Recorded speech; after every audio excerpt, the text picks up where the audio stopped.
forget all the wrongs and every reason why we've changed. And there's a storm inside my head. It's getting me in trouble, baby, and I can't break away. I thought that I could keep it low. Take it easy, take it slow.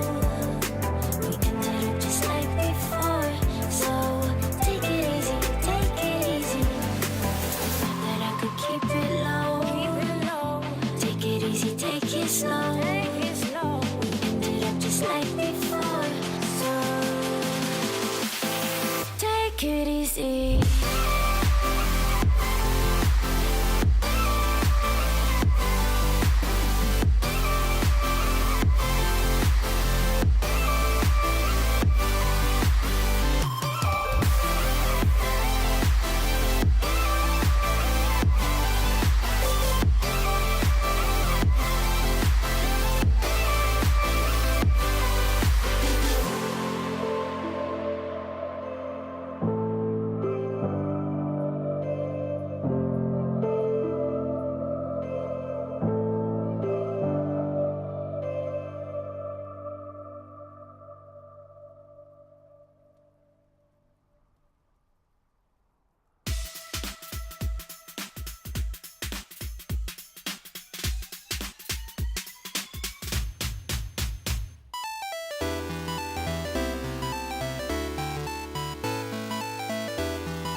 Ladies and gentlemen, to the GetRECt Fall Split 2018 Gold Cross Conference Week.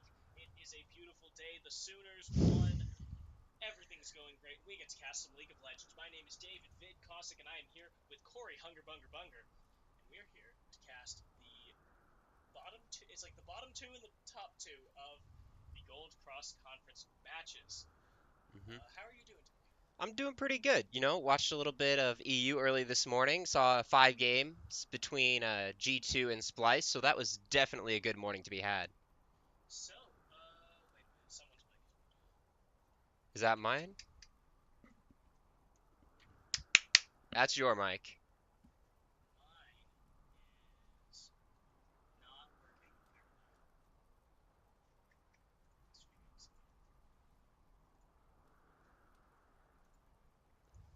Why isn't this working? Hello. Okay, you full time. All right. So while Vid goes and gets his mic and we get some technical issues figured out, earlier today there was the game between G2 and Splice. Later this afternoon, which actually is happening right now, is the game between is the NA version. We're both hoping that TSM both comes out on that, right? 5 games. TSM comes out in 5 games, but then afterwards gets a nice losing to Cloud9 tomorrow. Is this working? Is this working? Nope, that's not No, working. it's not. Why isn't it working? Is it working? Is it working? That would be a negatory, Ghost Rider. Alright, let's mix it up a little bit. Hey! I'll go ahead and take this off then if we're going to use that. Test, test.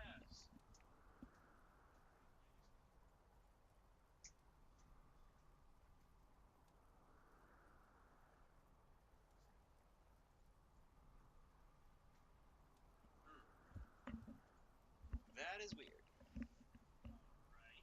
Right. Haha! Oh, is that the me? Is this working? Test, test, test.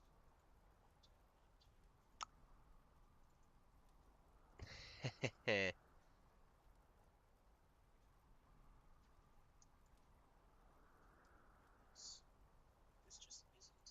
It's not your day, is it?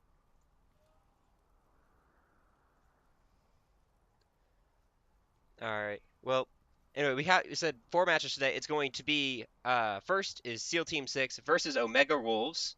Uh Yep. Wait, oh, that's the wrong one. that's now try it. Oh, it's picking up something now. Alright, and There we we are go. back. OBS went right to hell. Everything deleted itself from the computer that we're using. Nothing is working. And now I am finally Hey. back so we can get into the first match today between Omega Wolves and SEAL Team 6. Unfortunately, we do not have the 100 Steves Indigo Sky game for you. It ended up not being played. Both teams had scheduling conflicts. They couldn't get 2 starters together. They couldn't get 2 starters for both teams at any point during the week. No. So thank God it's a cross-conference week, so they just dropped it. And unfortunately, we do not get to see the Clown Fiesta. I would say you mean fortunately sorry. we don't get to see the Cloud Unfortunately, Fiesta. we don't get to see the 100 Steves Clown Fiesta. We do get to see the SEAL Team 6 Clown Fiesta. So why don't you introduce our Noxian team? Alright. So, and on the blue side is the Omega Wolves. We have Mercury X in the top lane on Teemo. Taco Trineki in the jungle as Gragas. Arctic Bear playing Viger mid. Sivir Me Timbers on Kaisa ADC. And Luke as Braum support. Yeah, so Taco Trineki is subbing for Omega Wolves in this game. Yes. Their regular jungle was not available.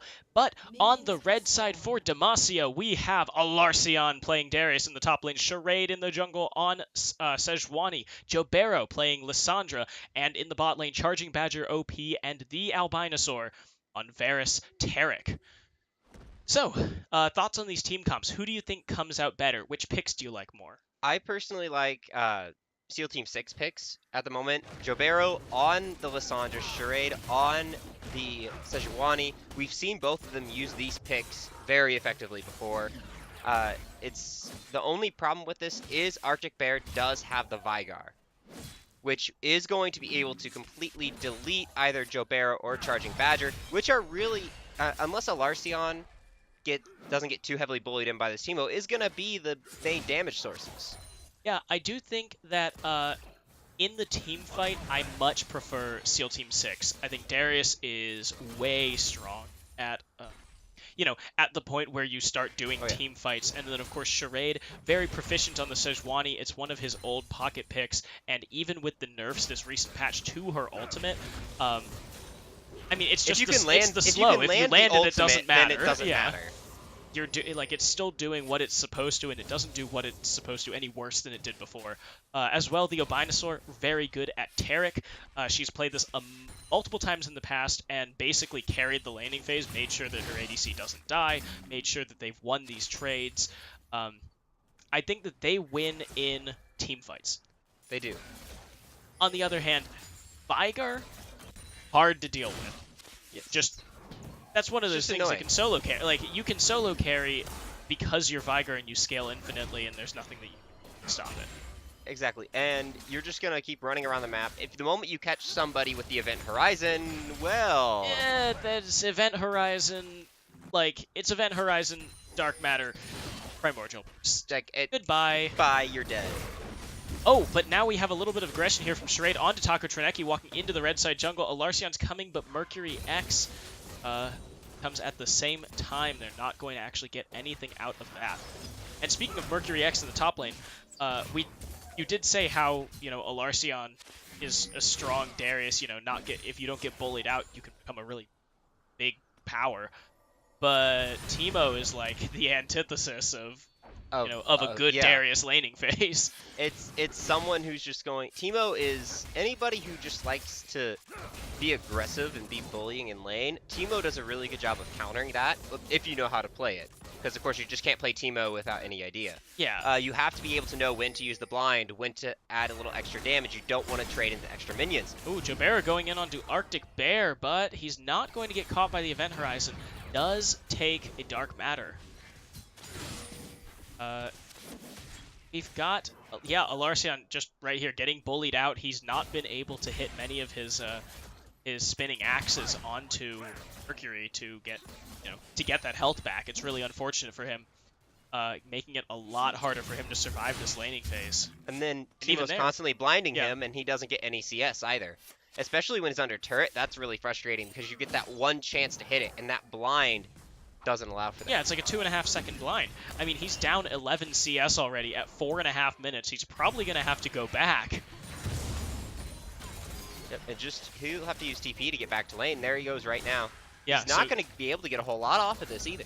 Yeah, 13 CS. That is all of 600 gold. He can get a Negatron cloak, and that's what he gets. Negatron and a refillable. Which is probably his best bet at the moment, but yeah, I think he's I can got to only rush. assume that this Teemo is just going to get more. This is not going to be, the annoying trolley solo queue tank mode. This is going to be full on getting a Leandries, getting full on damage, and Magic Pen Teemo. I have to question that just because, Gragas has been at this point, Gragas, you build like 2 damage items and then go into a tankier build, like a bruiser or tankier build.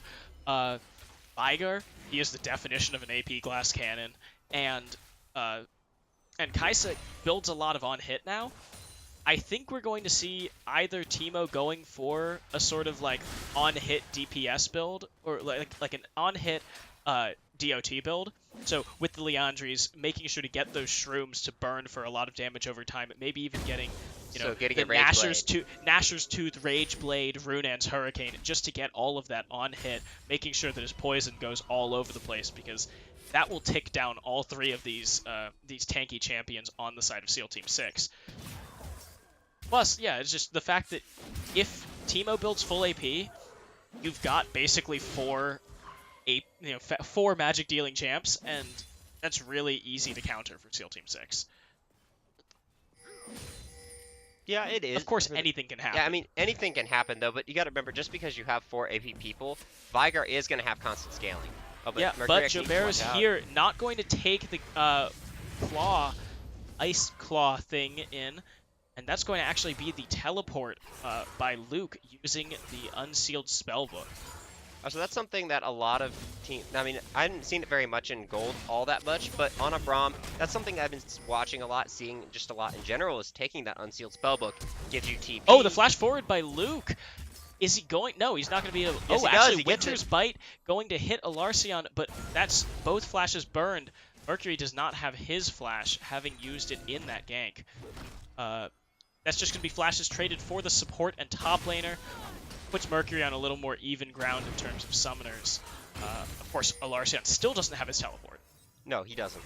But back on the Braum, I do like Unsealed Spellbook on the support. It allows the flexibility, especially if the person has good macro. They're able to switch out between spells, looking for a big objective. Support can switch to Smite. We saw Smoothie just yesterday secure Baron with Smite. Yeah, he took away Baron from.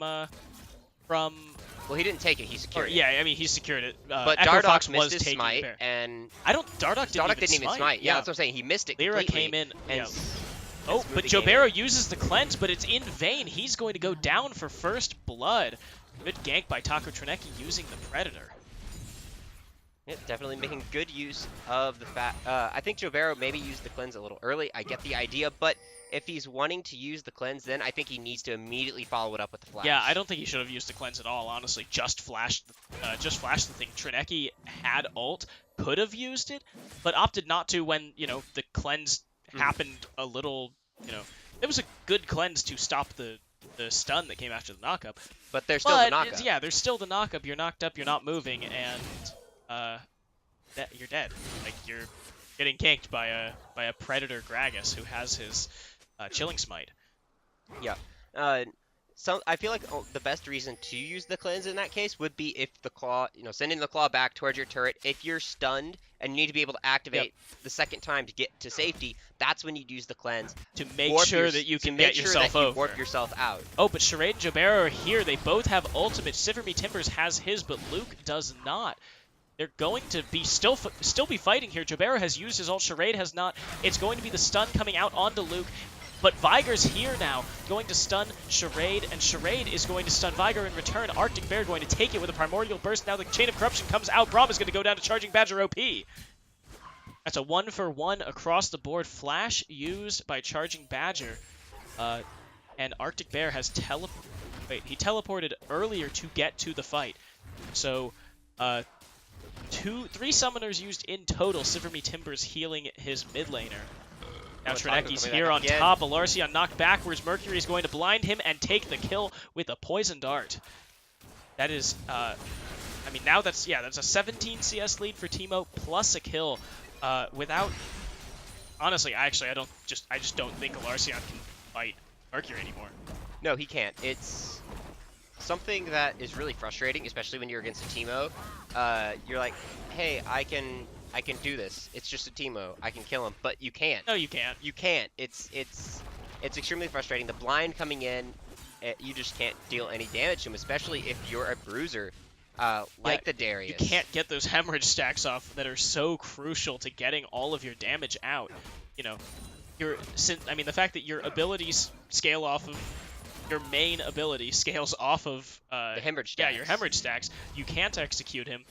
You're not doing extra damage, but Charade's here, does not have ultimate, but he is still going to try and auto-attack Mercury down, going to not.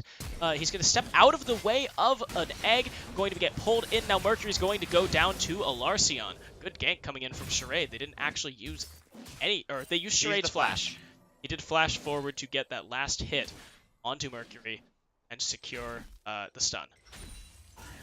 So, hitting a shroom as they escape, it was honestly really lucky that he didn't hit that shroom on the inward route. Yeah, that was, he saw Mercury throw the one that was closer to the top side. Yeah. But the bottom one, he passed really well around that, making sure that he passed just close enough that he knew he didn't need it. But now Jobero's coming in. Now Arctic Bear is stunned up. He's going to flash away. The Glacial Prison's still available, but they don't need it. Jobero going to take the kill with a Shard of Ice. That's going to be the stun on Tataka Trineki. Now he's double stunned. Chain of Corruption comes out, and that's Charade taking the kill. Great chain CC by SEAL Team 6, making sure that Taco could not flash away. Yep, definitely well played, especially from Charade, making sure he saved the Glacial Prison, having it there then for that next engage onto Taco. Yeah, honestly, really good map rotation here by SEAL Team 6, bringing their bot lane up in order to catch the jungler, knowing that there was going to be a gank on mid that would most certainly result in a kill.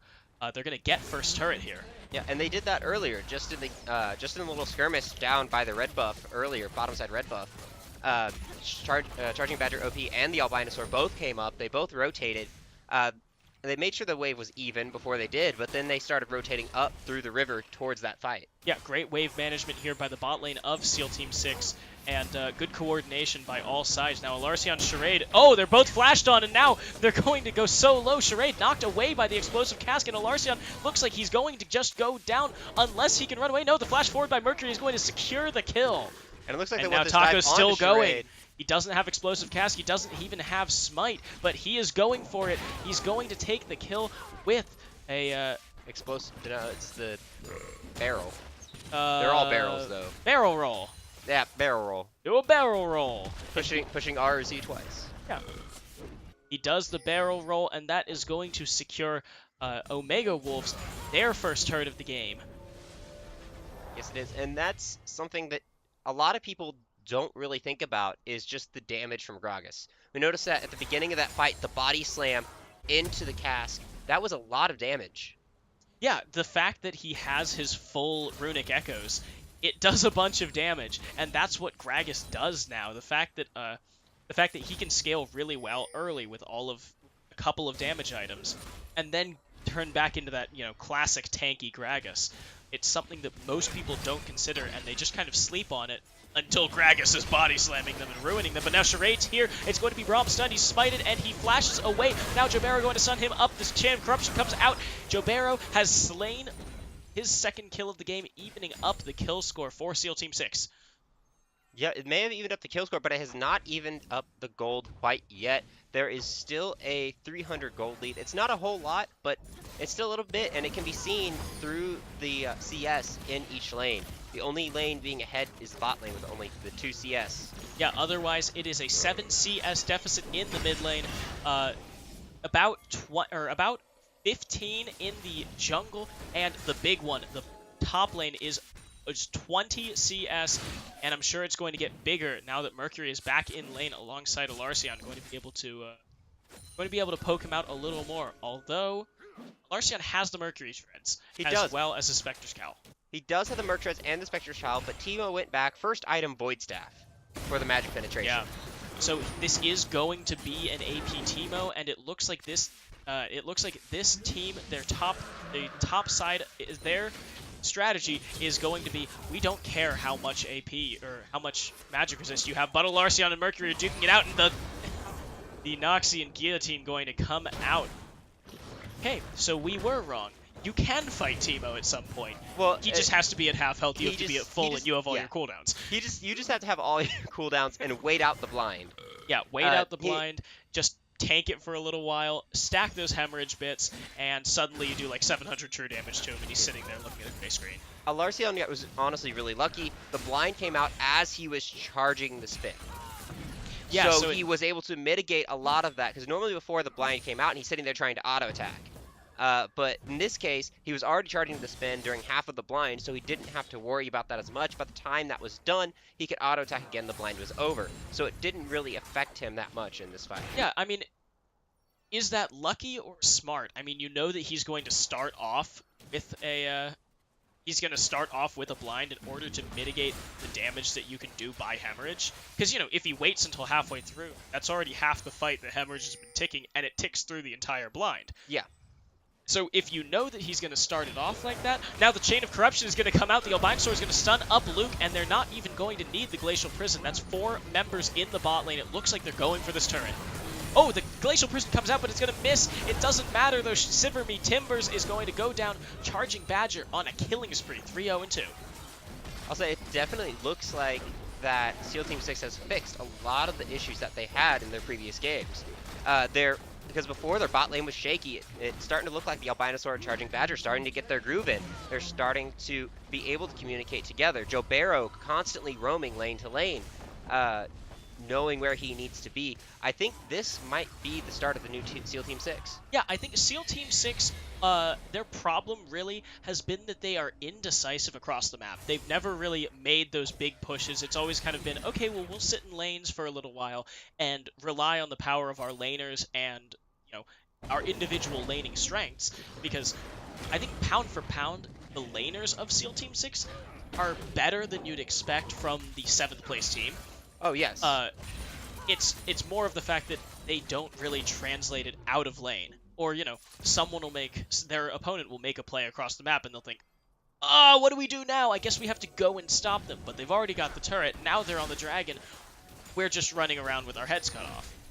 Yeah, that sounds about right. But this game, they're doing a really good job of that, moving out throughout the lanes. Jobero constantly moving side to side. And yeah, most importantly, they're moving as a unit. It's not like it's it's not just being decisive in their individual lanes. It's that Charade is saying, hey, Jobero, come down to bot lane. We're four-manning this. Like, we're going to kill both of them and we're going to take the turret. Yeah, And they say, yes, sir. And like, and then in the mid lane, again, Charging Badger, Albinosaur Yeah. moving up, Hey. saying, hey, we get this turret, Yeah, let's hey, go. come up. Let's get first turret right here. But now Alarcion being aggressed on. He flashes away. Now Silverme Timbers is going to be getting the damage off. The Chain of Corruption comes out, but it's a 3v2 in the top lane. Albinosaur's going to go down to the Primordial Burst, chunking her from 1/3 health. Alarcion lived through this engagement, but now Luke jumps forward. Alarcion's going to get stunned up.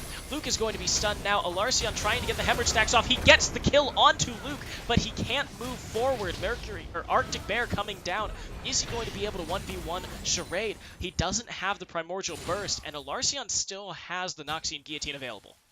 He does, but I don't think either side necessarily wants to fight that right there. We do see, though, in the top side, Shelly is doing a lot of work, was picked up earlier, and is chunking down this top tower. Yeah, Bear's trying to get away, but Shobero is going to move in. He's going to be knocked away, ults himself to try and save his life. Taco Trineki on the run from Charging Badger. It's not going to be enough from the piercing arrow to take down the jungler of Omega Wolves. And that was a really good play from Taco. You saw the body slam. He knew exactly where the claw was going to end up, and he had a, you know, even you don't necessarily know, but you had to guess that he was going to take it.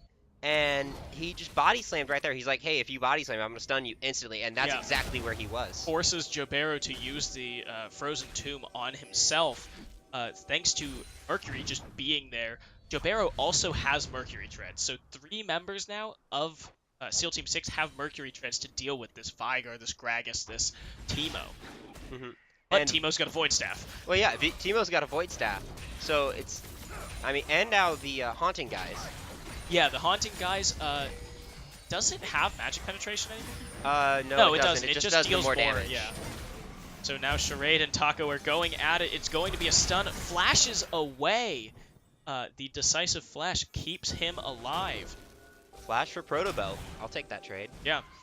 I've got to say, though, Taco Trineki has been doing so much work as the sub-jungler. Oh, he has. Yeah.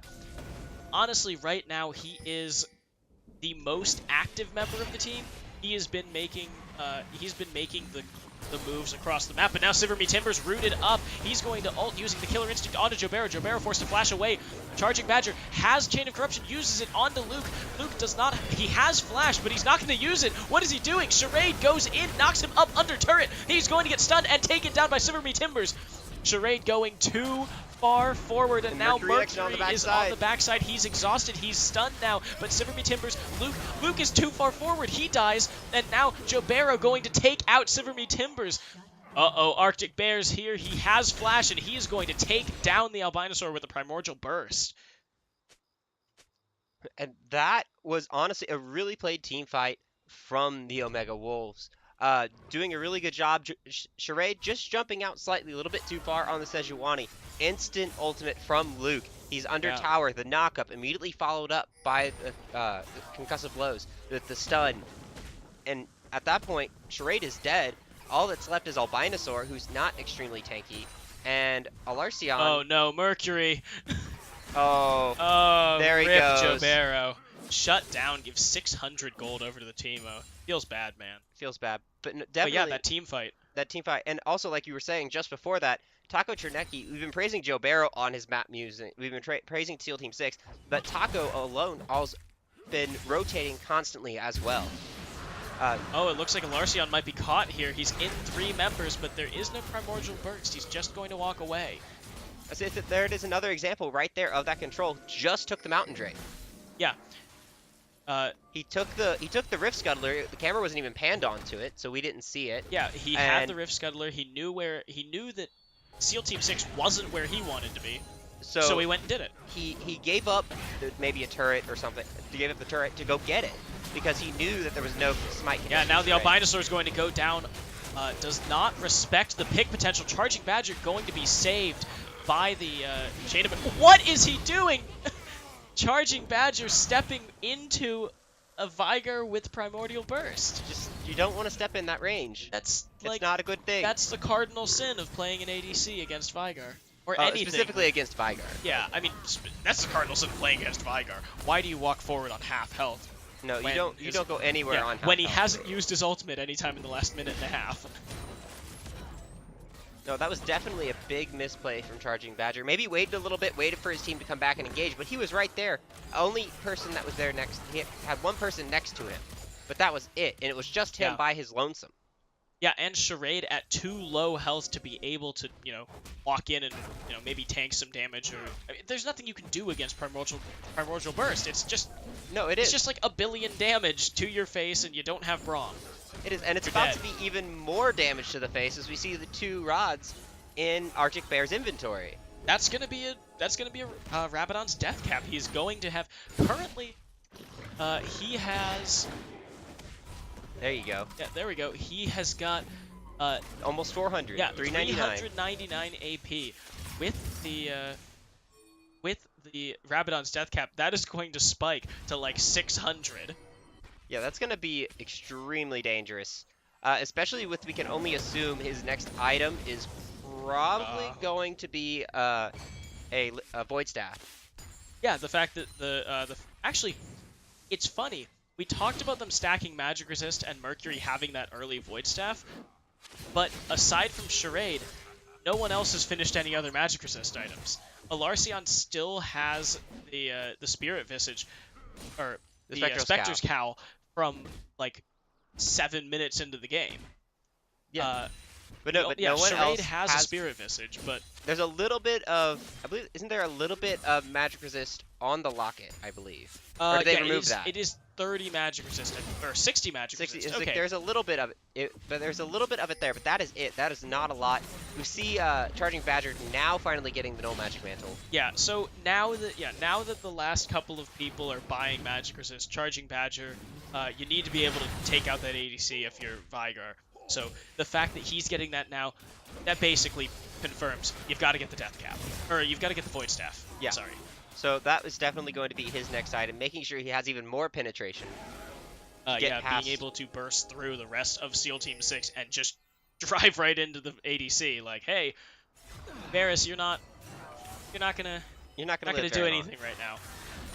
I do have to say, I am not impressed with Charging Badger's build. Obviously, there are 2 ways to build Varus. The on-hit, which we see here with the Rage Blade, Rudan's, and usually a Blade of the Ruin King. Or there's the lethality build. You go for more poke, being able to stand like 1,500 units away and throw piercing arrows on cooldown. I'll say, with a team like this, I would think that he would go for that lethality build, for the poke Varus. I mean, obviously Braum kind of messes that up, but it's not like they've got 3 super tanky members, but now Arctic Bear is stunned, but oh my god, Jabero goes in. He's not going to live for the Cosmic Radiance, but Taco Trineki going to be rooted now, but Siverme Timbers is in the middle of SEAL Team 6, tearing them apart. He's going to take down 3 members in total. That's going to be a 3-for-0. Miscommunication by SEAL Team 6. Definitely. That all started with Jobero going just a little bit too far. Using everything, using the claw to get in, using the Hextech Proto Belt, and now we just see Charade getting collapsed on and deleted. Yeah, I think that wasn't all Jobero's fault. Obviously, he did go in after. Yeah, he did. He saw the prison. Yeah, and but went in. I think it was. That had to have been a team call. Like, obviously, after seeing a Glacial Prison miss, most people aren't going to be like, well, this is the perfect time to go in. Or, or after seeing a Glacial Prison with no follow-up. Yeah. Most people aren't going to say, well, you know what, this is the perfect time to go in. Vigar just got unstunned, and it's great. Alarcion going to pull in Mercury, but I think it's going to mostly be a battle of running away. Unless he can get the slow, and now he's going to have the Bloodlust to kill him with the Noxian Guillotine. Doesn't have the full reset yet, though. No, it's only level 15. Still isn't level 15. That is the good thing, I guess, if you are on the side of Omega Wolves. If you're Omega Wolves, it's a good thing. If you're Alarcion, it's really? That would have been so cool. I could have my ults all over again. It'd be so nice. And now it's on cooldown. Classic Darius problems. Classic Darius problems. But yeah, that team fight, while nothing's happening on the map, that team fight I think was the result of miscommunication. It was, hey, I'm going to ult Viger. Okay, Viger's ulted. And there wasn't really that explicit, don't go in, we have no follow-up. So then it was just follow-up. Now GetRECt going to knock away 2 members, but the Albinosaur is here. Charging Badger moving in, forces GetRECt to flash away. It's going to be the Chain of Corruption coming out, catching Luke, but it's 5 members versus 4. Alarcion doesn't have his TP yet. Now the Albinosaur is knocked up. Charade runs away, leaving his support out to dry, and that's going to be 1 or nothing. 3 ultimates used on the side of SEAL Team 6, only to lose a member. Yeah, they did Var's doing a very good job throwing out the chains, making sure that they have a way to escape. You know, it's trying to peel for his own team. It was very good defensive use. However, we saw Charade and the Albinosaur split away from the team. Yeah, your strength is not. They need to make sure they're sticking together. Oh boy, if GetRECt can get chunks. in here, forces his flash, but the Killer Instinct comes out. Kai'Sa's rooted, but Braum is tanking so much damage. That's going to be Charging Badger going down to the Kai'Sa. Now Charade is stunned. The Sejuani is going so low, taken down for a triple kill. This Siverme Timbers is a monster. He is going absolutely crazy right now on this Kai'Sa. He has the 2 completed items, boots, and we can only assume that he's going to go back to base and finish his 3rd item right here. Yeah, finish his 3rd item and maybe even get something else. He's got 3,000 gold in the bank, but it looks like they're... Oh my god, Baron looks so cool. So you hadn't seen that? I haven't played. You haven't? Oh, that's right, because yeah, no, this is the new accent for the Odyssey. I patched today. Yeah, no, this is the new accent. But Mercury's here. Joe Barrow going to... Frozen Tomb himself forces Mercury to run away, but he was just bait. Blue team got the dragon. That is that's Omega Wolves with a Baron. Yes. Sorry. No, you hadn't seen the Baron before? No, I literally patched this morning. Well, there you go. Now you've seen it. Yeah, that's what I'm gonna have to go play after this because that looks so cool. Arctic Bear now going to get stunned up by Charade, going to get double stunned. The Albinosaur doing some work. Now they're going to take him down. That's a minor victory. That is a... It is, but the gold goes over to the Albinosaur. Oh my god, that's like an infinitesimal victory. That's like we got him. Oh. We got him, but we gave him the Baron, but we got him. Oh, but the support got it. Yeah, that's just one of those, man. And that map movement that we praised SEAL Team 6 for in the early game seemingly disappeared. They have no agency on the map whatsoever, and even in these fights, they're kind of just splitting off of each other and leaving each other to die. Now Luke, no, he's not going to even be stunned. It seems like Charade is trying to initiate something, while Charging Badger wants to farm. Albinosaur sticking with the ADC. Yep. And the other 2 just aren't on the map at all. Joe Barrow's still coming from base. Alarcion clearing minions in the top side. Alarcion is just trying to constantly counter this Teemo push. Teemo has been running around from lane to lane when he's been setting shrooms everywhere. He's been constantly trying to get these waves. So he's already in the bot lane. He just pushed off the top a little bit ago. And Alarcion has just been a little bit behind him this whole time in the rotations, trying to get all the farm. Yeah, and the unfortunate thing here for Alarcion is I'm pretty sure you still can't fight Teemo. Like the fight takes long. Yeah, the fight would take long enough that his team would get there, and his team rolls your team in a 5v5. So it's unfortunate for Alarcion, but he is doing what he can at this moment, just trying to. Oh, but now he's caught in the cage, while 2 members take the bot inhibitor. That's going to be a 2v4. Now, GetRECt is stunned. The Brawl comes up but doesn't catch anyone. GetRECt is stunned up. He is going to try and get away, but he is going to go down. The inhibitor goes down. However, now with Braum stunned, why aren't they focusing the Vigar? Joe Barrow goes down, doesn't get the Noxian Guillotine onto Luke, and now he's trying to run, but Mercury chasing him down. That's Vigar here, and he is going to take a bunch of damage. The Killer Instinct comes out. Kai'Sa is not stunned. Kai'Sa takes down Albinosaur. Now Charade is running, takes down. That's a double kill, and it looks like it's going to be the end for Omega Wolves, driving a Baron minion into the base to take down Nexus turrets. Yeah, and I know that Taco GetRECt is really scary on the Gragas, has picked up Umbrella Nomicon, is extremely scary, but You know, it's even scarier. Arctic Bear, Siver Me Timbers. And They Alarcion can't do anything as Siver Me Timbers takes him down. He is too strong, 11-3-3 as Omega Wolves push down the Nexus. It looks like they are going to take it over SEAL Team 6, and Noxus will reign supreme in this one. It will, definitely.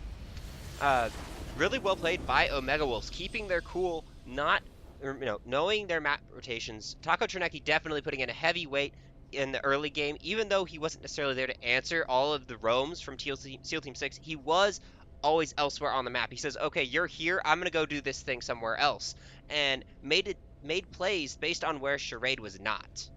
Yeah, and Siver Me Timbers and Arctic Bear, both on scaling champions, heavily scaling champions. You've Heavily, got heavily. Vigar and Kaisa. Both of them, they used Taco Trineki's Gragas, the early pressure created by that, and Mercury's Teemo, making sure that they could let both of their carries come online. And as we saw for SEAL Team 6, that Darius never really came online. No, it didn't. Mercury and Trineki bullied him to the point where he could never do Darius things, just penta-dunk your team, and even charging Badger, he was running more interference for his own team than killing the other team. So a great game there by Omega Wolves, taking the victory over SEAL Team 6. We will be back in just a few minutes with TLP versus the hardest road. Thank you very much, and don't go anywhere.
back to GetRECt 2018 Fall Split Gold Capped Week 4 Cross Conference. Yeah. We just saw sixth Steel Team place. 6 play Omega Wolves. Yeah, but I'm trying to remember what places they are because that's the one that's weird because Steel Team 6 They is in 7th are... and Omega Wolves is in 6th. That's how. Yeah. Yep. So we just saw 6th place Omega Wolves take down 7th place Seal Team 6. Now we're going to see the battle of the second placers, Tastes Like Purple versus The Hardest Road. And here we go. This game is extremely exciting. It happened before the patch, so it had to be recorded. But we're ready to see this match in all of its glory now, with TLP on the blue side, the Zister in the top lane on Jarvan the Fourth, Panther 5-5-3-2-1-2 on Zac jungle, Toe Knuckles playing Malphite in the mid lane, No Mind on Yasuo bot, and End on Nautilus support. Meanwhile, The Hardest Road. Wait a minute, why is the... Because the volume is bad. 30 seconds until minions spawn. That's better. On The Hardest Road, we have Muristomatic in the top lane playing Hecarim top. Yeah. Polk on Elise in the jungle, Wing Nation playing Pike mid, and PG-13 and Seiko in the bot lane on Kaisa and Nami. So, we've got a number of, shall Yes. we say, non-conformist picks today. Yes, we do. Definitely in the top lane specifically. Jarvan the Fourth is He's it's kind of a- relatively yeah, he's reasonable. kind of a You top see it lane. there. You saw it there before. At least it's more recent than the Hecarim. Yeah, That's Jarvan bounces between top and jungle, so it kind of makes sense. we haven't seen Party Pony Hecarim. top since UOL first started, and Visit Chachi took that into the top lane for EU. Yeah.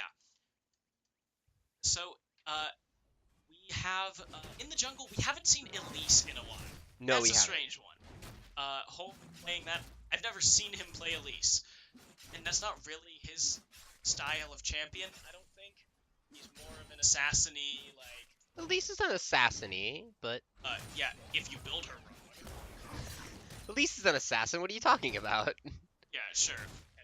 And the only right way to play Hecarim Is assassin. Hecarim is also an assassin. You know where Corey's mind is right now. Everything is an assassin if you build it right. But I want to talk mid about lane this. Malphite is Yeah, also I an want assassin. to talk about this mid lane matchup. We have Malphite mid Yes. versus Pike mid. Yes. This is extremely exciting. This is what we call unorthodox. It is. And see, Oh, hey, PG-13 going to get knocked up. Take some damage, but he's got Nami. a little bit. But see, okay, so I know a lot of people are a little confused about these champions. They say, oh, you need to pick pokey mid laners. Well, they did. Yeah, They just poke Malphite with their pokes- entire bodies. Malphite pokes with his entire body Once. Very hard. It's really more like a punch. It is. A mountain crashing into you. Unstoppable, of course. Yes. And Pike, he Does the same thing, possibly multiple times. he pokes you, and then he wraps his finger around you and just kind of like yanks you toward him. And then he pokes again with death Yeah. from below. And then he pokes you with the tip of his harpoon. Yeah. That's They're going poke to be champions. aggression here. It's PG-13 popping the stun up, no mind. But that is a yank in the mid lane. Wing Nation going to take first blood over Toe Knuckles. Now PG-13 fighting No Mind and End, but No Mind is going to barely... No, the hook comes out. Seiko takes down No Mind, and End takes down PG-13. 1-for-1, both kills going to the supports. And that was really good of No Mind. He realized, hey, I'm going to die anyway. This exhaust is on me. Seiko's on the top side. I'm going to get killed, so I might as well try to get this kill. I might as well go get harder. it. So now Wing Nation down here in the bot lane going to miss the pull on End. The Panthers here pulling Seiko back. The flash forward, Oh, but the he hook! misses the hook. Stun onto Panther, and Seiko flashes away. I don't think he needed to flash away, but now Muristomatic and the Zister fighting. Can Muristomatic? No. Zister is not going to continue. He has flash, but he's not going to continue. I'll say this is something that Hecarim needs to be careful about. He is not the strongest at all in the early game. In fact, he is the weakest. Yes, he is. Very much so. You see him take the Corrupting Potion just because, well, one, he wants that extra trading, Yeah. from his auto attacks, and 2 because he needs to sustain. Yeah, He is a Hecarim, very mana hungry champion. very mana hungry, as well as against Jarvan, takes 10% max health with his passive. You're gonna need some sustain for that. Your W's not gonna be enough, especially since it costs so much mana. It does. And it only gives you back very little Yeah, at first rank, too. This is why Hecarim is so much better of a jungler traditionally, just because he has that sustain when he's taking, say, Raptor Cam. Yeah. You get the proc off on all 6 of those Raptors. Exactly. And then also he has a max, like he can heal from each one, but he has a max that he can heal though. But even better though, when he's in the river, taking the increased mana, like you could be almost out of mana, take a Scuttler, and then be at full mana again. Yeah. Like that's without blue buff. Yeah, that's the sustain from Scuttler, as well as the sustain from, say, honey fruits that spawn in the river. That's really where Hecarim gets his stuff. But now Maristamatic and the Zister are fighting. Maristamatic is going very low, but the Ignite comes out. The Zister flashes away. Maristamatic can't follow, but he's going to get the kill anyway. The Zister losing his life and his flash. Now Toe Knuckles goes down again, using his flash in the process. Wing Nation is 2-0. Yeah, definitely. These awkward picks coming out, working out for him. We could see this working out. Hecarim definitely in the top lane needs to take that Ignite. Very good pressure there, staying in, knowing that the Conqueror is proccing, that he's going to get all that true damage. Yeah. Because it looked like he was going to lose that fight at the beginning. It seemed like he was almost indecisive at the beginning of that fight, kind of like walking away and not refreshing the Conqueror. Immediately, but now Hulk aggressed on by Panther. Panther's going to get the big Raptor, which is definitely in his favor. Hulk going to flash over the wall. And see, this is the one nice thing about Hecarim top, is you just run away. Yeah, you can just run away. You can just run away from anything. Yeah, as long as he's already used his flag and drag, he can just run away. You can just go bye-bye. Zoo. Now, I am surprised, or I suppose I'm not surprised, but I'd like to talk about Maristamatic taking Ghost, but the Cataclysm comes out. Maristamatic didn't know what hit him. That is a horse being sent to the glue. Yes, definitely. Yes, but no, he did not take Ghost, opted instead for the teleport. Yeah, I think that's the smart choice. He looks like he's going for a Triforce, which is basically Maristamatic's favorite item. Well, it's kind of bread and butter on Hecarim, too, with the Sheen. Yeah, that's true. Because the Sheen takes, the dash from your E procs the Sheen. Yep. Dash procs the Sheen. Oh, but now Panther is here, and Wing Nation just used his escape. He's knocked up, and he's going to flash away, but red buff is ticking. Oh my god, is he actually going to live through this? No, he flashes No, he's not. forward. Cheese Wheels got him. Panther gets the kill. Flash, Wing Nation going down using his flash. Engaging at the wrong time.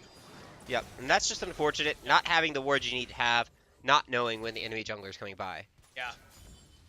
Panther has pretty consistently been very good at making sure that he counter ganks right.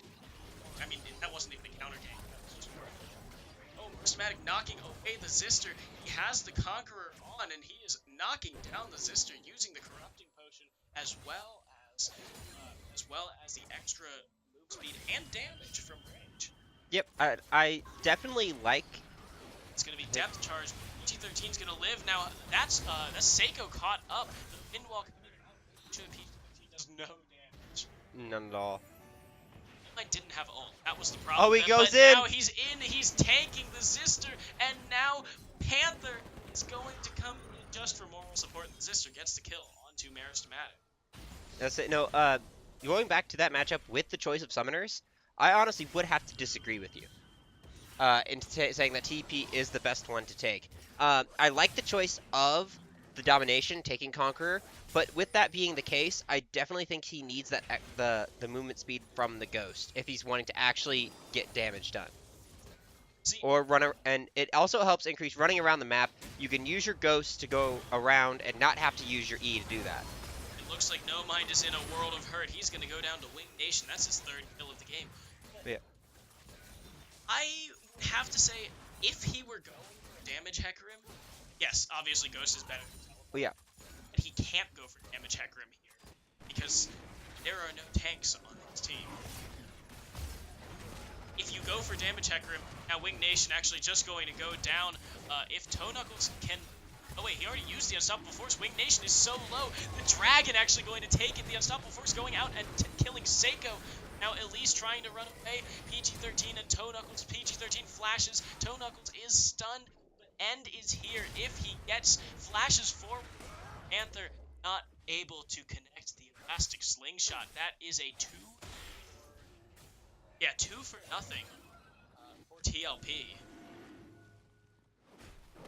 As I was saying, there are no tanks on the side of the Harvest Road. Yes. Absolutely zero. If Meristematic just goes damage, Knuckles kills them, Sister kills them, Mine kills them, and knocks them up so that no Mine, Toe Knuckles, and the Sister can kill them effectively. You can't be you can't be full damage and expect to win against a knockup. And I can agree with that.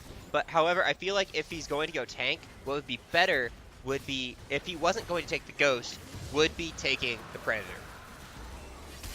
That's going to be the death from below, and Panther is going to take down Hulk. Wing Nation uses the reset but doesn't get the second one off. Toe Knuckles is going to go down, and that's a triple kill. That's a 4 for 1 for the hardest. Okay, I'm not gonna lie. In that fight, I saw Kaisa dashing using the Killer Instinct, and I saw Pyke dashing at the exact same time, and I was convinced that Kaisa was Pyke. And I was like, wait, that dash is way too long. Yikes. So the hardest road heading 1,500 gold lead over TLP. Let's see if they can keep it. Meristematic had the early advantage over the Zister, but basically threw it away under turret. So can he use this map advantage that his team has, use it a little more effectively in order to build up his team to take down the That's a good way of putting that. He is Hecarim though. He's going to be fast pony. He's very fast pony. I'm going to assume if he's building tank, that means after the Trinity Force, he's going to be going for a Righteous Glory. Yeah, that makes sense. Sometimes people go for the Righteous Glory first, but Trinity Force, Meristematic go hand in hand. Yeah, they're basically the same word. You normally don't see Meristematic building that Trinity Force. So I'm just gonna assume after the Trinity Force is what's gonna come the Righteous Glory. Yeah, the actual tank. Hecarim build. The actual normal build where you get the speeds and you get the boosts. But now the knockup coming out onto PG-13. That's going to be the last breath. Now he is taken to half health, but No Mind is taking a bunch of damage. Is he going to be able to make it out? No, Hulk takes the kill. That is now a 3v2, and Panther decides to go in Meristematic, and the Zister is fleeing as the Onslaught of Shadows. The Zister is fighting, and he flashes away. Now End taken very low. That's the knockup from Unstoppable for Seiko and PG-13, both going down. Wing Nation is here to support. Is he going to get End? He gets the kill from Death from below. Hulk and End. Hulk and Wing Nation versus Toe Knuckles and Panther. Wing Nation doesn't have Death from below anymore. Hulk is going to be knocked up. Wing Nation goes down. Hulk trying to run away. He has Flash, has Repel, and he is going to get killed by Panther. That's an ace across the board. Zister won the 1v1 against Meristematic after flashing away. Didn't even use his Cataclysm. No, he didn't. I'm honestly a little surprised. That was a really good Onslaught of Shadows from Meristematic, getting the fear, making him run further under tower. But I'm a little surprised he had his flash in that fight. Why he just didn't use the Cataclysm immediately onto Hecarim, and then flash right out of the Cataclysm? Yeah, because he can't get through. Because the only way Hecarim would be able to get out of that is if he dashed through Meristematic. Yep. And if Meristematic dashed through the Zister, I mean. Flashed away. You can't do that, but Meristematic is here now, but he's fighting 1v3. Kaisa isn't going to do enough damage to support him. Is he going to be able to get away? No, that's the last breath on to PG-13. That's the teleport coming in from the Zister. They're going to knock up Kaisa, take the kill onto him, and that's Meristematic and Seiko going down, but now Wing Nation is down here taking out Tona. It's him and End. This is whoa, gets the kill onto Panther, tries to flash away, but he's going to actually stun 2 members of TLP. This is just a fiesta. Wing Nation goes down. It is 16 kills to 13 kills, 14 minutes into the game. I'll say, already we have double the kills in as many minutes. Yeah. Which is absolutely outrageous. This game is crazy. This is what I like to call, they are no longer playing League of Legends. Well, this is still a form of League of Legends. It's just not the best way to win League of Legends. Yeah, I mean, it's 14 minutes, and we're already seeing 26,000 gold for TLP, 25 for the hardest road, almost 2,000 gold in favor of the blue side. Are they going to be able to push this? Road wasn't able to earlier, so is TLP going to? It's been pretty back and forth for the last 15 minutes now. Hulk and Oh, Panther fighting. Panther just auto-attacks It's it. the smite bite.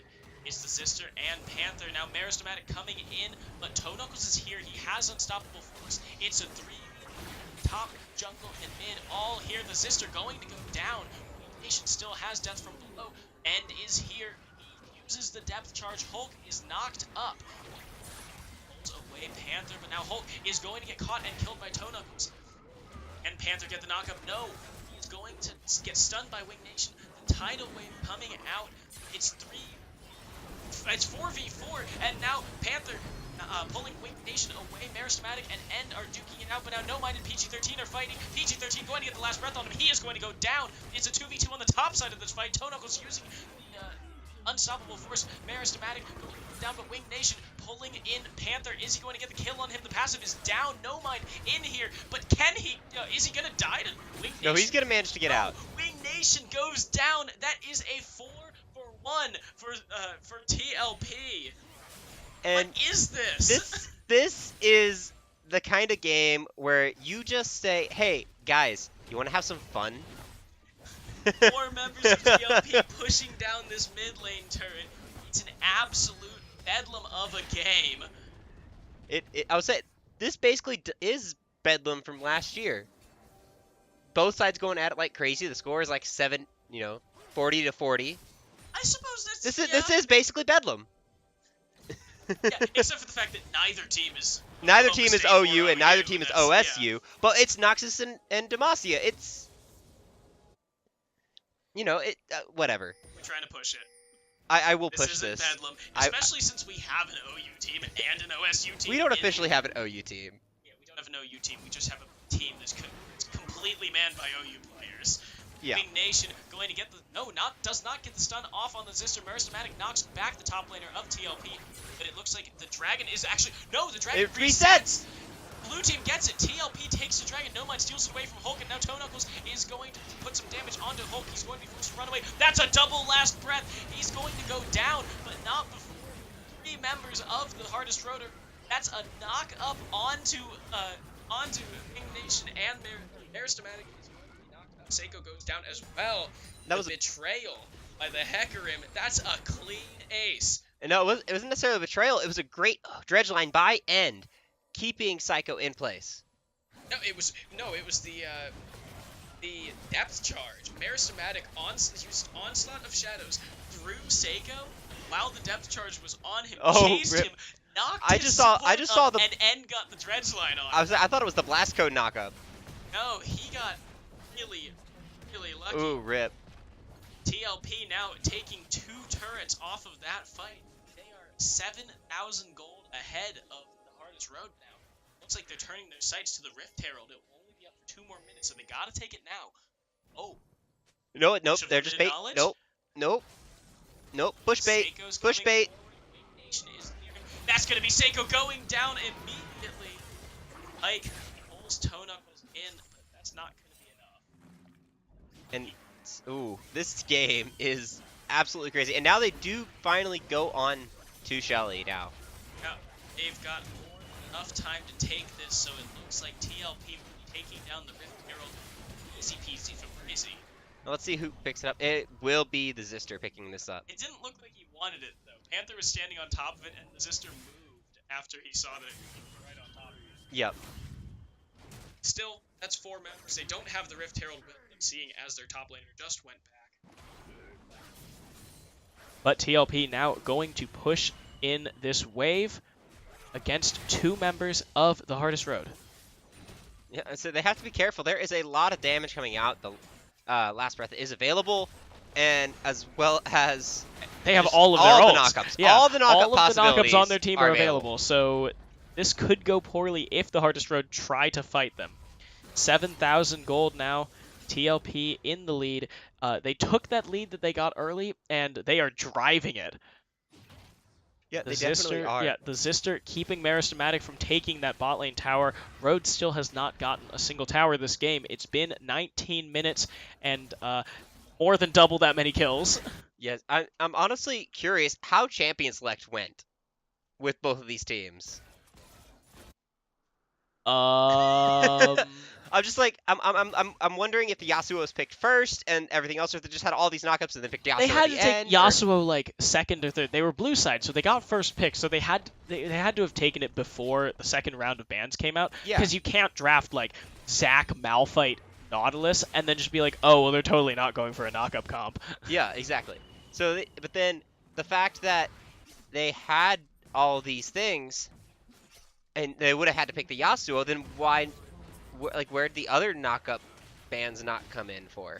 I mean, Jarvan isn't exactly the front and center of a knockup comp, so that's probably one of the things. But now this Jarvan is going to be stunned, tries to get away, but Hulk takes him down with the venomous bite.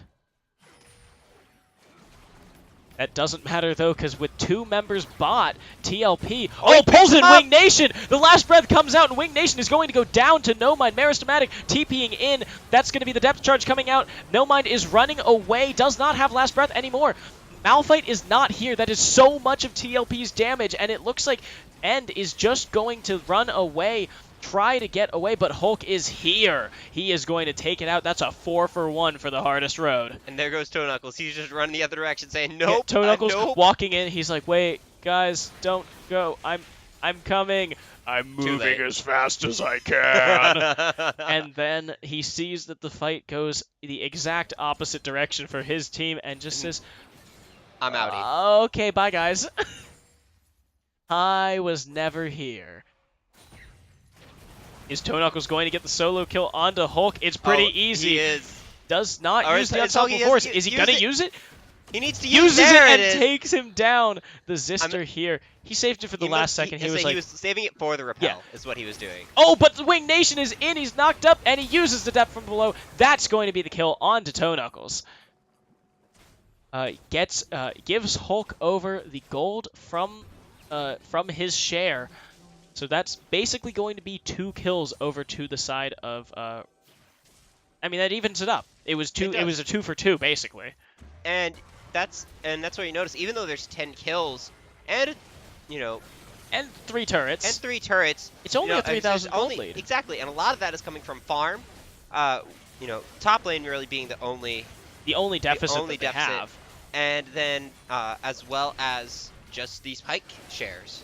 Yeah, I wonder how much gold Pike has shared. It is... Oh, right, we can't. We can't look. Yeah, we because can't it's a look recording. because it's a recording. The Rift Herald finally going to be popped in the mid lane, trying to take down that inhibitor. Or more likely because it was about to expire, and they were like, think I it's 'cause guess it's we'll gonna just expire. push mid. And you have Baron now, so the Yeah. moment the minions get here, It's going to take a little bit, though. They could have waited. Oh, but Hecarim comes in. That's going to be a double fear onto No Mind and Panther. Now Maristamatic going to take down No Mind. The Elise is... It's just... They're falling apart without their Yasuo. Malphite is here, though. Boom! That's going to be the unstoppable force, taking down 2 members of the Hardest Road. Panther jumping into the back. Kaisa in the back of TLP. But now it is going to be a 3-for-2 across the board. The Zister getting out. Toe Knuckles is he's going trapped. to die to PG-13. Yep, that's going to be a killing spree for PG-13. Panther going to have to run away, lest PG-13 take him down. No, he jumps he in wants it. instead, uses the ultimate. The Zister is here. Kaisa isn't knocked up, though. He's going to go down anyways, and the Zister lives with a sliver of health. An ace for 2. that Titanic Hydra damage was just a little too much. Yeah, just a little bit. And the Zister with the red buff, keeping himself alive, dealing just a little bit more damage. They're going to get the inhibitor.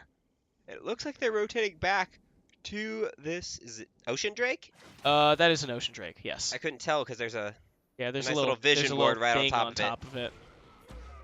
Panther and the Zister should not have any trouble taking this. No one on the Hardest Road can follow it up. No, they're all too busy going to the top side. I would say it looks like they're just trying to get any sort of vision they can. They know this Drake is gone, so they're wanting to try and stop any push possible. Yeah, now they have a large wave in the bot side for TLP, but PG-13 going to go and pick that up, making sure that, you just can't do it. It's not going to happen.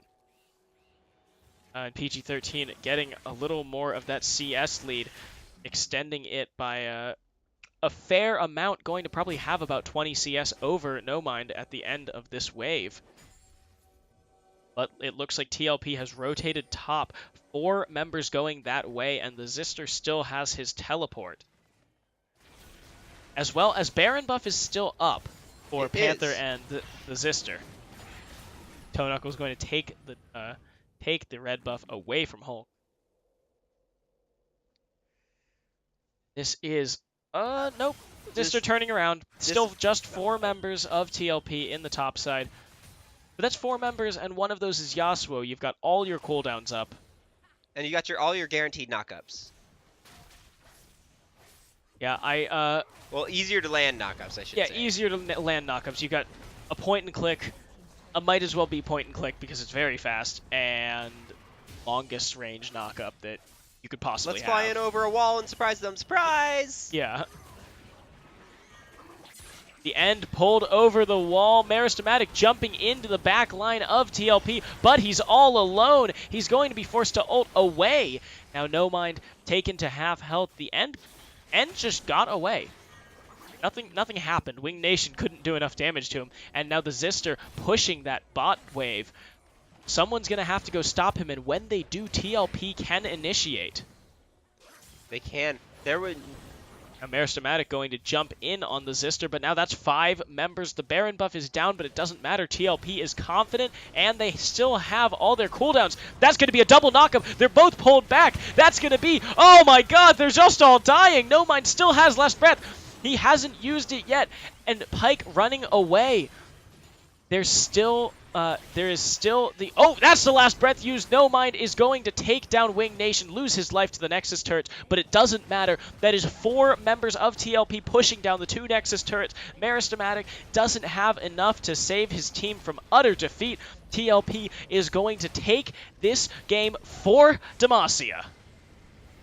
Yes, they do. It was well played by both sides.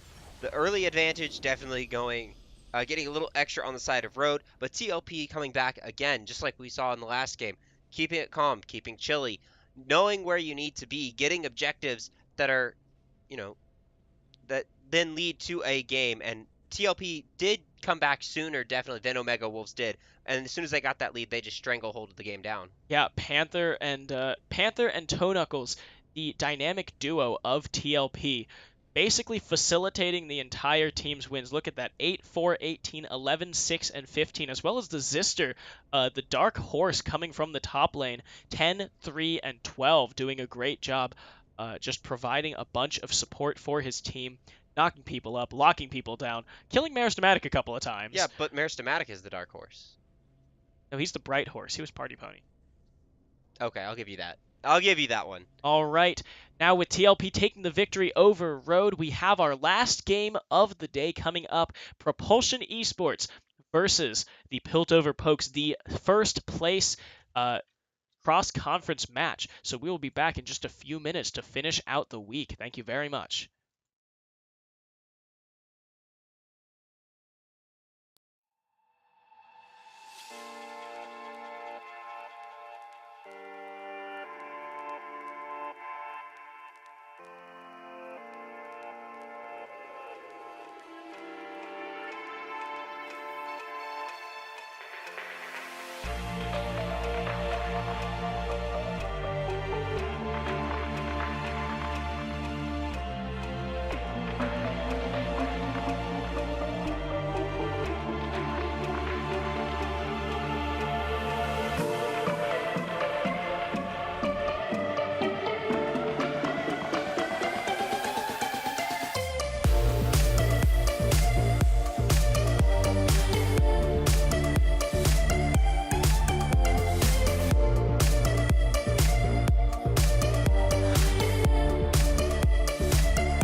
are back again with GetRECt Fall 2018 split gold-capped cross-conference week 4.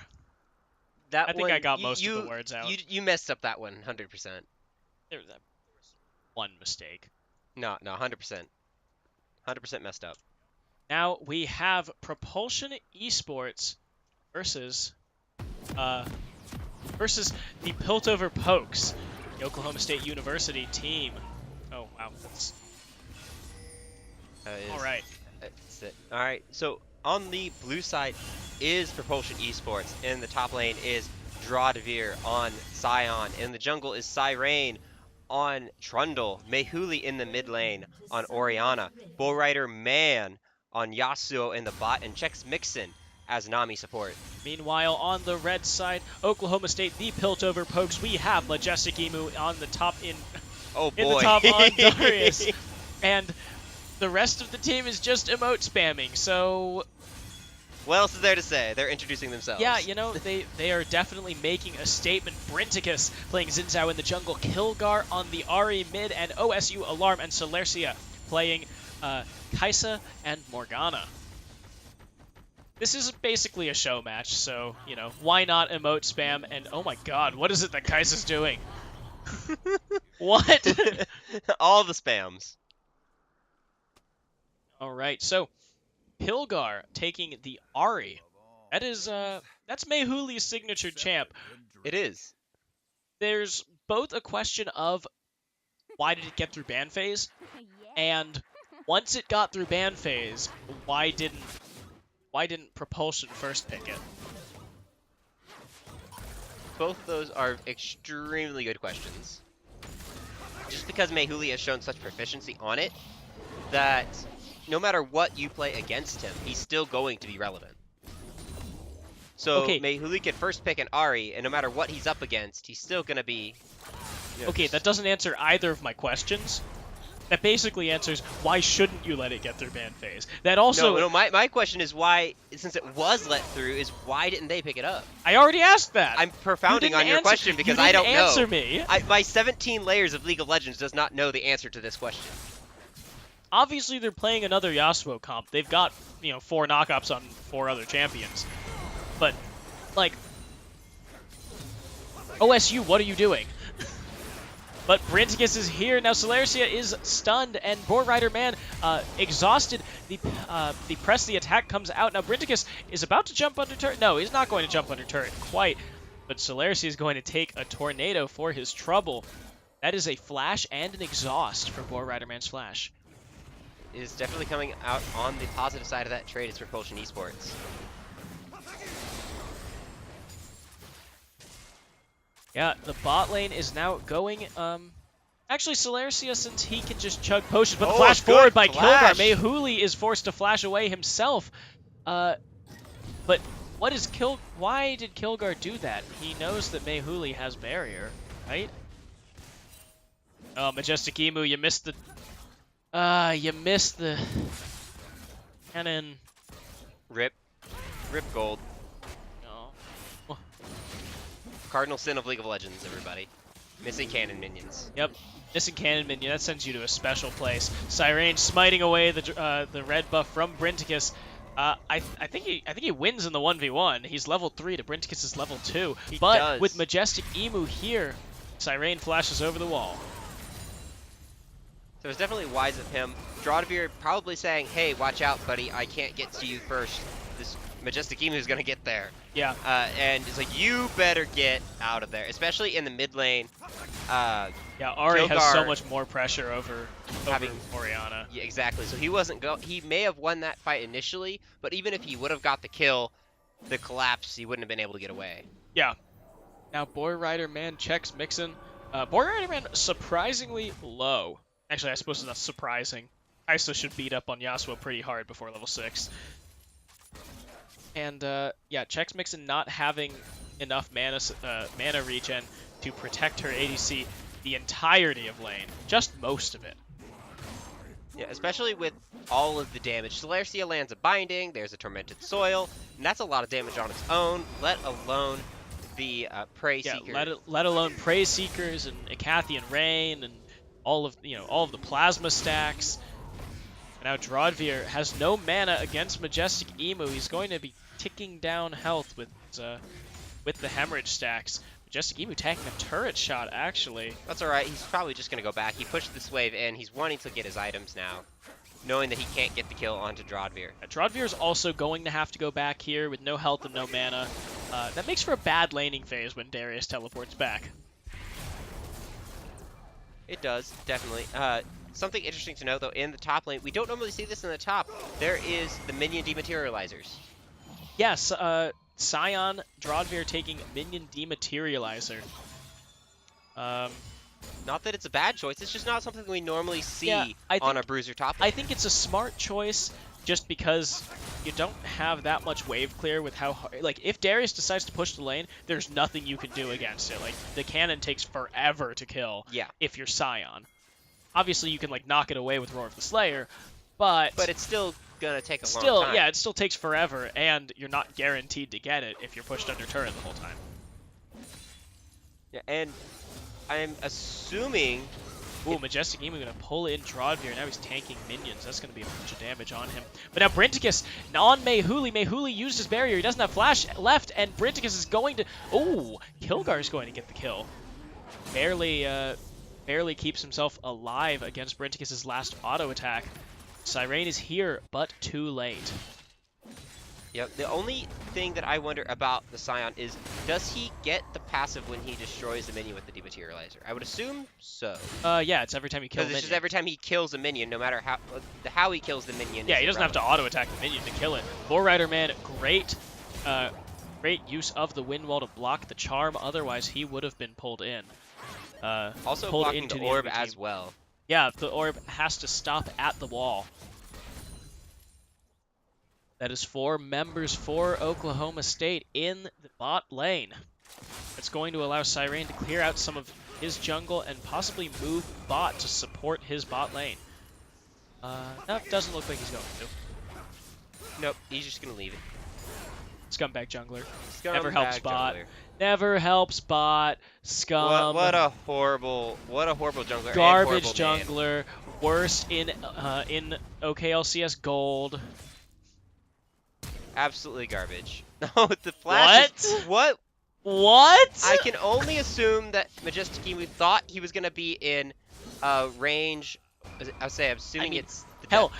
Majestic Emu thought that he might have apprehend because he just used it a little bit ago. Well, if you kill the minion with it, it resets. Not apprehend. No. Oh, not apprehend. That's cripple. The cripple. So maybe I was thinking maybe in range 4 the cripple followed by the Noxian Guillotine? Question mark. Yeah, like cripple, axe spin, and I don't know what that was. But the funnier thing, other than Majestic Emu's flash forward and stand still, was Drodvir waiting a full beat and I was like, then oh flashing. wait, I gotta get out of it was here. like, flash.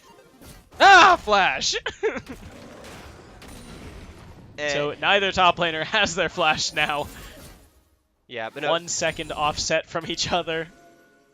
it is. But no, don't worry. We love you, geoing beans. Fousel. No, geoing beans. Fousel. Now, Chex, Mixon, and Boy Rider Man. There are 3 ults in this bot lane. Solarcia doesn't have his. But a good Black Shield stops all of that. Yeah, so. Now, Solarcia, yes, Solarcia still doesn't have ult, so if there's a time to engage, it's right now, except it totally isn't right now because Brenticus and Kilgar are both coming bot. It is. Majestic Emu is doing a great job of pulling Drodvir in while he's charging his Decimating Smash, and now with the Bloodlust, is it Bloodlust? Oh, the ultimate comes out. Cyrene is here. He's going to keep Majestic Emu from getting away. They don't have flash, and that's going to be the kill for Drodvir. It's a good rotation up by Cyrene, knowing that Scion's not going to win this 1v1. Yeah, Scion There's doesn't win no the 1v1. way. Majestic Emu's got Noxian Guillotine. Oh, but Kilgar comes over the wall. He doesn't hit the flash, and now it's Boar Rider Man, the two-man last breath. He's on top of Alarm, but that's going to be the kill. Solarcia takes it on Boar Rider Man. Solarcia going to go down to Drodvir now. And Chex Mixon is charmed. Red team gets the Dragon. OSU Alarm uses the Killer Instinct to get in. Drodvir is running away, tries to knock up, but they walk back instead. That's going to be a 1-for-1, or a 2-for-1. Chex Mixon and Boar Rider Man both dying. Kilgar flashes over the wall. Brinticus, can Cyrane get in range of Brinticus after flashing it? Does he have? That's going to be the pull in. Brinticus is going to go down to Drodvir on a killing spree. The big tanky boy. He is, and this is going to make the Scion even tankier. Yeah, he gets 10 health for each of these champions that dies near him, so... I know, right? Easy health. Yeah, easy peasy health. Easy. So now, now he is going to get to go back up to top lane. I don't think Darius can do that much against him now. Just because, well, he hasn't back to spend all this gold. But he is stronger now. He potentially does have more health, too. Yeah, and his ult is coming up soon-ish. In a 30 seconds or so, right? Is that the timer on his ult, like 2 minutes? That's about 2 minutes. Okay. At rank 1. Yeah, at rank 1, I think it's 2 minutes. Most rank 1 ults are about 2 minutes. Especially like Not the big global. only the big global. Yeah, the ones big are. ones are 2 minutes. That's what I meant. It's like the big global ones. Yeah, a lot of the are other like ones 2 are just like minutes, 60, 70 seconds. which is so annoying when you're playing a Shen or a Scion or. I mean, the get out of jail free card is a pretty 2-minute cooldown worthy for Shen. It is a very 2-minute cooldown, and I don't like it. Justigimu knocked up by Drodvir and takes the Soul Furnace. That's going to be a 2v1 though, trying to run away. Cyrane in to toss out a Pillar of Ice. OSU Alarm not going to get knocked up, but he's going to be knocked up by the tidal wave. He's going to get stunned though by the chains of. Whoa! He flashes forward and immediately gets killed. That's a 1-2v2 for Oklahoma State. Yeah, really good job using the Predator Instinct, getting that dash, getting the extra shield to survive that damage, and then refocusing back in. Boar Rider Man, I'm guessing he tunneled a little hard. He just tunneled a little hard there, and after the stuns already from Celercia, and there was just nothing that Chex Mixon could do. Yeah, the fact that Soul Shackles, that's what it's called. Soul Shackles, yes. I wanted to call it Chains of Corruption, and I was like, No, that's I know that's Varus. Like, I just want to keep calling it Chains of Corruption. Cyrane knocking up Emu, but Brinticus is here. Going to have to run away. He did use the Subjugate. Kilgar tossing everything into the mid wall. As usual. Yeah. Oh, but he for the catches Chex Mixon. She's going to be knocked up and killed. Boar Rider Man takes out OSU Alarm, and he does not have the last breath. Will not be able to 2v1 this, even with Mehuli in the wings. It is going to come up. If they look to be aggressive, they might be able to do something, but good job backing off from Celercia and Kilgar, making sure they get out to safety. Boar Rider Man now going to be able to push this minion wave in. He's looking to finish his, do they normally build Shiv now? Or is it Phantom Dancer? On Yasuo? The guy that builds crit item first? I think it honestly varies. Generally, I want to say it's a static Shiv. Yeah. Well, I don't Shiv play for wave clear versus Phantom Dancer for 1v1 potential. And I'm assuming I'm just gonna, I don't know. He's ahead in farm right now, so he might not necessarily need it, but you know, just having extra wave clear, especially against a Kai'Sa, is helpful. Yeah, and I suppose since this is, you know, a Yasuo comp, I think you're gonna want to go for the Phantom Dancer just because that, you know, reduces a little bit of the damage that you take. You are the main carry after all. Brinticus actually uses his flash to get away from the bot lane of from the bot lane of Propulsion. Now Drodvir has the Bloodlust on him. He's trying to walk away from Emu, but Emu flashes forward and doesn't get the kill with Dunks Noxie a little DNT. early. Dunks a little bit early. Drodvir going to actually live. Has his ultimate, and Cyrane is coming up. I still don't think he wants that fight, though. He's really low. Yeah, especially with Brinticus on that side of the map. Cyrane doesn't have Smite, but Brinticus doesn't either. It looks like Cyrane's just going to go for it. He's fighting the 1v1 going in. The Subjugate pop as well as the Crescent Guard. Brinticus is going to go down to Cyrane in the 1v1. Kilgar not being able to hit the charm. Mehuli there to provide emotional support. No, don't go for that, Drodvir. No, no, Don't do it, Drodvir, don't do no! He's gonna have to ult. it. No, but he doesn't have the time. Can he? Nope, Okay, that's it. he could have turned around and ulted. Now, Majestic Emu without the flash, he's gonna go down as well. Drodvir gets the revenge kill. The exhaust comes out onto Boar Rider, man. And that's an exhaust down, but the Tidal Wave and Last Breath both used against Alarm. It's going to mean that that Boar Rider Man not going to be able to take them down right now. Kaisa knocked up, but he's under turret. Boar, what are you doing? Gets the kill, but gives it over. He's being Celercia gets Yasuo, it, dude. though. He's being Yasuo. And now the flash forward by Kilgar checks Mix and flashes immediately. Still going to die, however. It's a definitely good binding by Celercia there, catching her at the end. But TP coming in. The and ultimate in ultimate. knocks up the Ahri, and they're gonna take her down. That's a shutdown for Mehuli. Yeah. And now they've got Celercia running through their jungle. Oh, there he Sirene's is. here. Flashes over the pillar, but Mehuli's coming in on the other side. Brenticus, what are you doing? Brenticus, I think he's just like, I don't want to do this. Brenticus is like, Uses never the mind, I don't want to fight stopwatch, this. Going to go down, Wait, and no, now wait, why no? Inticus, what Why are you now? doing? What are you doing, man? Oh boy, now Boar Rider Man and Sirene going to go and take out this Elder Drake, evening up the Drake score 1-1. While Drodvir and Mehuli's helping with the dragon. Drodvir is pushing the mid turret, trying to beat down his counterpart in the top lane. I think, oh wow, that's actually super low. I didn't realize that. Drodvir going to actually probably get first tower here. Yeah, especially with Mehuli's Mehuli help. rotating it. Yeah, that's going to be first turret in only a matter of seconds ahead of Majestic Emu. Yeah, no, and something, yes, Mehuli does play Ahri extremely well, and it's like his hardcore pocket pick, like that's his champion. He does play very well on the Orianna. Yeah, that is his go-to basically every game that Ahri's banned. Yeah, he does play a But very he's good pulled Orianna. in now by Majestic Emu. It doesn't matter. Majestic Emu's going to die, and Brenticus, sorry, Mehuli is running from him. He's going to use the stopwatch. Sirene flashes forward to help, but that's going to be the kill by Brenticus onto Mehuli. Dies to Sirene in return. You know, if Sirene wasn't in the way, that command protect might have actually hit Mehuli. Yeah. Bad jungler. Bad jungler. Bad jungler. Bad jungler. Oh, Boar Rider Man with the fancy feet.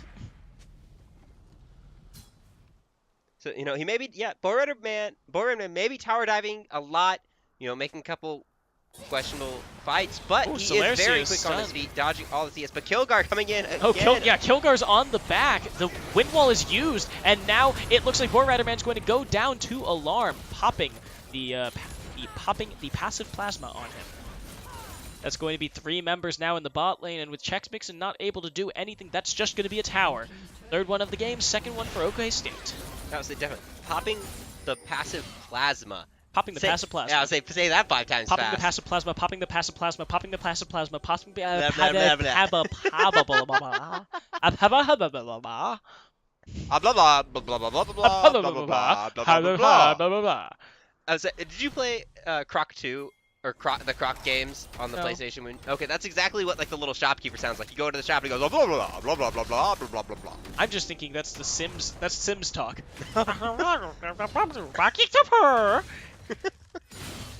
Majestic Emu pulling Drodvir in under turret. He's just gonna flash mastery and unstoppable away. He's like bye bye. Cowards as he runs. I think it's definitely interesting. The one running away is shouting coward. Yeah, that's like, hey bud, look in the mirror. Nah. This is a pretty close game, almost 20 minutes on the clock, and a 1,000 gold lead for for OK Pro, the Oklahoma Propulsion Esports. Going to jump forward onto Boar Rider Man, does not use the last breath. I think he's trying to bait out the charm. Going to knock him up. Gets the Conqueror off. Does that say Kilgar does have to be careful now with Chex Mixon rotating down to the bot lane though? Yeah. Does it? Well, it's like take the 1v1, but not the 1v2. Yeah, the 1v2 is basically a suicide mission. Celercia can get a binding here. No, Nope. just a little too far away. Yeah, now with 3 members of Propulsion on the backside, Oh, and the Cyrene charm is coming in baited. for the Kilgar, and they're going to get the kill onto the Kilgar. Cyrene 5-0-4, unstoppable on this Trundle. That's going to be the bot lane turret going over to Propulsion. They are now 2,000 gold in the lead. And with Brinticus on this side of the map, but he is the only one, it looks like War Rider Man is going to be able to continue pushing. Trodvir is so tanky, has the Iceborne, has the Sunfire. He's not going to be taking much damage from these turrets at all. No, he is not. And just looking at that top side, Cyrene and Drodvir are extremely ahead of their counterparts right now. 5-1-3, 5-0-4. Oh, but now Mehuli could be caught by Majestic Emu, but Boar Rider Man jumping in on him. He is stunned, and it looks like he is going to flash away, but Boar Rider Man gets him with the tip of the Steel Tempest. Drodvir still pushing, actually used his ultimate to get closer to the turret. He used it from the outer turret to hit the inner turret. All right. Yeah, I heard the toll, and I was like, oh my god, where is he coming from? Oh, he's literally just yeah. Oh my god, he's literally running it down top. New and improved Tyler 1, yeah? Yeah. Kilgar going to get knocked up by the Decimating Smash, but it's still a 4v3 in the bot lane, or a 3v3 in the bot lane, with Mehuli pushing mid. Looks like Majestic Emu is going to try and hit him there, or catch him there in the mid lane.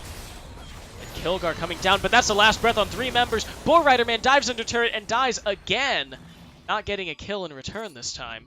I'll say this seems to be just the story of this game. Boar Rider Man just diving under turret, sometimes getting a kill, sometimes not, but just constantly diving.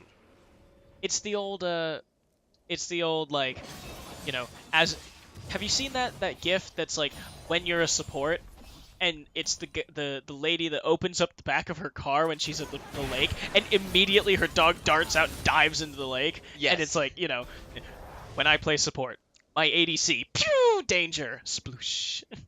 Sounds It's about like right. that, except this time your ADC has a blink that can put him directly on top of multiple people. So it's a super fast dog. Yeah. It's like if the dog had a dash ability. Yes, if the dog could move at the speed of light, basically. Yes. Now Drodvir with the rest of his team on the bottom side. That's going to make it a 5v4 down here. And he also has teleport for if Majestic Emu wants to, if Majestic Emu keeps pushing. He did use the Roar of the Slayer to hand over the Scuttle Crab to the opponents, though, so thank you, OSU Drodvir. Oh, so look at all that damage, though. Not able to take out the shield. That's going to be the ultimate coming out from Sion, but he's not going to hit anyone. Nope. Oh boy. Just going wide. Are they going to take the fight here, or just try and push that top tower, or that mid tower, while top is already being taken? Flash forward onto Brinticus by Drodvir. He's trying to chase them down. He gets the knockup on Kilgar. The last breath comes out, flashes over the wall, but Boar Rider Man is with him. Alarm trying to run away, but it looks like Boar Rider Man's going to take out Brinticus as well, and OSU Alarm. Drodvir tanking the turret while they run down Celercia. They're not going to get him. No, they are going to get him. No, they're not going to get him. No, the Black Shield there, making sure there's no knockup. Definitely does. And now Dropper using the TP to get... Oh, he it's doesn't. canceled. Why, Cyrene? Cyrene, What a why? bad jungler. Oh, worst jungler. Cyrene, you could have blocked that. Could have body Drodvir blocked could it. have gone back to base. You could have had this tower being defended, but no. But instead, Majestic you Emu handed is over going a to get this tower 6-minute now. timer. I don't know. If Cyrene can stop Majestic Emu, it looks like he will be able to. The turret will not be going down right now. Drodvir has to 1v1 Brinticus, but can he 1v1 Brinticus? I think he definitely can't 2v1. He ults away, screaming cowards. Once again. Well, though I would definitely take all that chip damage that you got there. If I was OSU, I would take that. You got more damage onto the inhib turret. Oh, Boar Rider Man now standing in front of 3 members. That's going to be the turret, or the Tempest going wide. Kilgar knocked up now. He is going to go down to Cyrane. That's a very strong Trundle. Majestic Emu goes down to Boar Rider Man. That's going to be a 2-0. Cyrane still hasn't died. He is 6-0-9 on this Trundle. Now Boar Rider Man, can he hit Celercia? No, he does not catch Alarm, and he gets rooted. We see some pings going over on the Baron. Are they going to be able to take it out? Brinticus stealing. You've got only a 1-level advantage for Cyrane. But they don't know exactly. Now they know. And there's no Blast Cone for Brinticus to get over. He doesn't have Flash either. It looks like it's going to be impossible for him to steal. Baron ticking down. Celercia throwing in things, but that's just going to be the Baron for Propulsion Esports. Very well done by Proportion on that rotation. Good job. They didn't. OSU did not. The Pokes did not have any sort of vision there on the Baron, and by the time they did, it was too late for them to do anything about it. Kilgar was down, and so was Majestic Emu. There was no fight there to be had. Did anyone else hear him say Proportion Esports? Oh well. It's weekend. I know how to think. Ah, you're right. Language stops existing on weekends. Exactly. Remember, this is why we get into English arguments on weekends, because language doesn't exist.